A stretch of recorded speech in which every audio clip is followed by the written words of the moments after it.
Gimana caranya sebuah serangan siber yang besar itu bisa terungkap? Padahal jejaknya cuma beberapa baris data loh. Hari ini kita bakal jadi detektif digital. Kita akan lacak jejak-jejak tersembunyi yang ditinggalin para peretas, langkah demi langkah buat mecahin kasus kejahatan siber. Oke, kita mulai dari konsep yang paling dasar banget ya.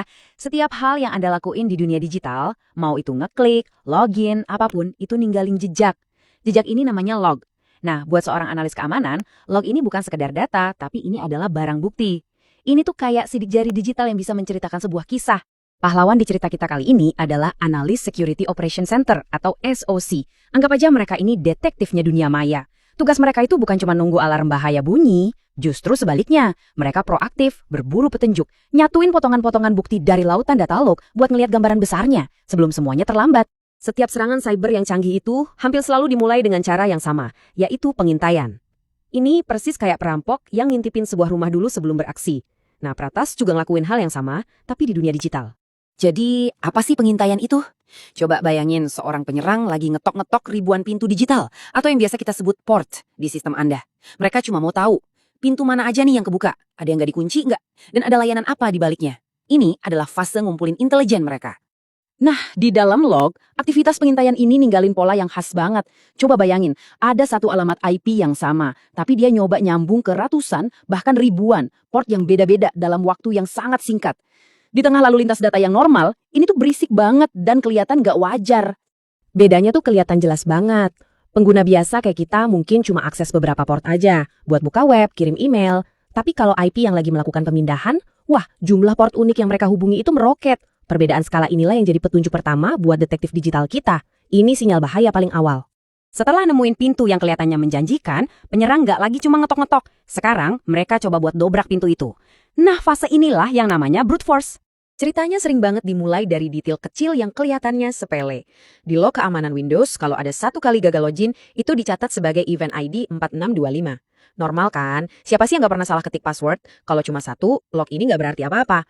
Tapi, ceritanya jadi beda total kalau log yang sama muncul 300 kali dalam 1 menit. Dari alamat IP yang sama ke akun yang sama. Tiba-tiba, ini bukan lagi soal salah ketik. Ini adalah serangan otomatis yang lagi berjalan. Dan ini dia momen krusialnya. Di tengah lautan log kegagalan, tiba-tiba muncul satu sinyal keberhasilan, event ID 4624, login berhasil. Pola ini, ratusan kegagalan diikuti satu keberhasilan adalah tanda bahaya paling tinggi. Artinya, mereka berhasil masuk. Berhasil masuk itu baru permulaan. Sekarang, penyerang harus ngejalanin kode jahat mereka atau malware buat bisa ngambil alih kendali. Terus apa langkah mereka selanjutnya? Penyerang yang cerdas itu nggak mau bikin ribut dengan menginstal program baru yang bisa memicu alarm. Sebaliknya, mereka hidup dari apa yang ada, atau istilahnya living off the land. Maksudnya, mereka pakai alat-alat bawaan sistem kayak PowerShell buat ngejalanin perintah jahat. Tujuannya, biar kelihatan kayak aktivitas normal dan nggak kedeteksi. Nah, disinilah detektif digital kita mulai nyari anomali perilaku. Sebuah dokumen Word tiba-tiba ngebuka komen prompt yang kemudian ngejalanin PowerShell.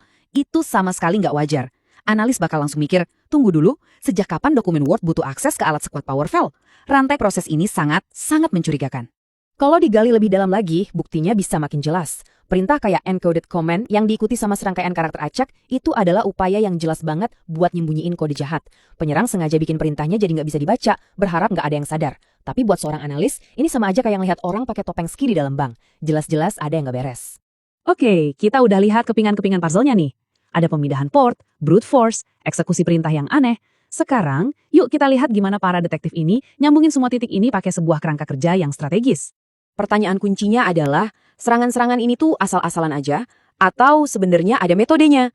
Jawabannya, serangan siber itu hampir selalu ngikutin pola yang bisa diprediksi. Disinilah, kerangka kerja Maitre ATTNC berperan. Anggap aja ini kayak kamus besar semua taktik dan teknik yang dipakai peretas. Ini udah jadi bahasa standar global, yang bikin para analis di seluruh dunia bisa ngomongin serangan dengan cara yang sama, jadi mereka bisa kerjasama dan bertahan dengan lebih efektif. Setiap petunjuk yang kita temukan tadi punya tempatnya sendiri di kamus ini. Serangan brute force tadi, itu masuknya ke taktik akses awal. Terus script PowerShell yang disembunyiin itu taktik eksekusi. Dengan memetakan setiap langkah ke kerangka ini, analis bisa merekonstruksi seluruh alur cerita serangan dari awal sampai akhir. Menemukan petunjuk itu baru setengah jalan. Tujuan utamanya kan buat menghentikan serangan dan memperkuat pertahanan. Nah sekarang kita lihat gimana para analis mengubah data mentah ini jadi tindakan yang nyata. Jelas, analis gak mungkin baca jutaan log satu persatu secara manual ya. Mereka pakai alat canggih yang namanya SIM. Di dalam SIM ini, mereka bisa bikin aturan otomatis buat berburu pola-pola yang udah kita bahas tadi. Misalnya, mereka bisa bikin aturan yang bunyinya, "Hey, tolong kasih peringatan ya kalau ada lebih dari 20 kali gagal login dari satu IP dalam 5 menit." Ini mengubah data jadi sistem peringatan dini yang cerdas. Filosofi di baliknya itu penting banget. Tujuannya itu bukan buat menciptakan ribuan peringatan yang akhirnya malah bikin pusing dan diabaikan. Tujuannya adalah menciptakan peringatan yang berkualitas tinggi, yang benar-benar signifikan, dan yang bisa langsung ditindaklanjuti. Intinya, kualitas di atas kuantitas. Jadi, yuk kita rangkum petunjuk-petunjuk penting yang udah kita pelajari. Pengintaian itu kuncinya di variasi, banyak port yang berbeda-beda. Brute force kuncinya di repetisi, banyak upaya login yang sama persis, terus diakhiri dengan satu keberhasilan. Dan malware kuncinya di anomali, program yang perilakunya aneh dan nggak terduga. Detail-detail inilah yang membedakan aktivitas normal dari serangan. Sebagai penutup, coba ingat ini. Setiap perangkat yang Anda pakai, ponsel, laptop, itu menghasilkan ribuan log setiap hari. Diam-diam mencatat cerita digital Anda. Pertanyaannya adalah, kalau seorang detektif cyber melihat log-log itu, kira-kira cerita apa ya yang bakal mereka temukan? Terima kasih sudah menyimak.